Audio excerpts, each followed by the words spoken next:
Isa sa publiko na ang Bicameral Conference Committee ng National Budget para iwas korupsyon. Kasunod yan ang utos ng Pangulo na pananagutin ang mga nangungulimbat sa pondo ng bayan. Itinanggi naman ni Senator Cheese Escudero ang ulat na may isiningit siyang 140 billion pesos sa 2025 budget. Narito ang report ni Marian Enriquez. We will open the bicameral conference to civil society observers.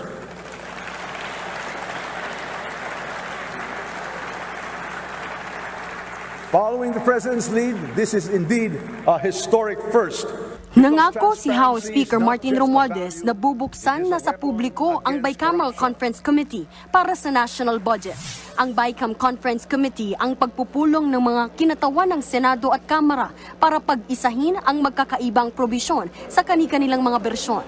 Layunin daw ng hakbang na mas maging tapat sa publiko ang deliberasyon sa budget. Hindi lang natin bubuksan ng Kongreso para sa mga mamamayan at magbabantay ng budget. Mapapanood din nila ang lahat ng diskusyon sa telebisyon at sa mga social media platforms. Inanunsyo ito ni Romualdez matapos magbabala si Pangulong Bongbong Marcos sa kanyang State of the Nation address na hindi niya pipirmahan ang national budget kung hindi ito alinsunod sa plano ng pamahalaan. Nagbabala pa nga ang Pangulo na dapat may managot sa mga kumukulimbat sa pondo ng bayan. At para mapatunayan din ng Kamara sa katiwalian ang pagbubukas sa publiko ng BICAM Conference Committee ang kanilang gagawin.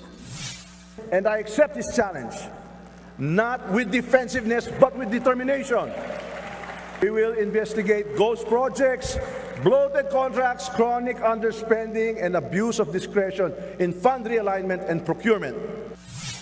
Pinuna naman ni Navota's Representative Toby Chanco ang umano'y nangyayaring hocus-pocus sa mga budget deliberation. Dapat na raw alisin ang small committee sa Kamara dahil dito raw nag-uugat umano ang hocus-pocus sa budget. Yung small committee na yon, walang minutes yun. Ibig sabihin, kung ano yung inaprubahan on second reading, yan yung final version. So wala nang insertion doon. Di ba kasi transparent eh.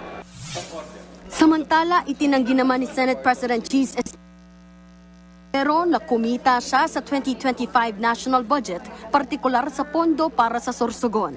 May lumabas kasing ulat mula sa website na Politico na nagpasok umano si Escudero ng mahigit 140 billion pesos sa 6.352 trillion na national budget sa ilalim ng 2025 General Appropriations Act. Ayon sa report, 2 beses umano pumunta sa Batasang Pambansa si Escudero noong kasagsagan ng BICAM Conference Committee. Sagot dyan ni Cheese. Sa mga insertion ng budget, wala talaga kayong ibinulsa or meron? Wala.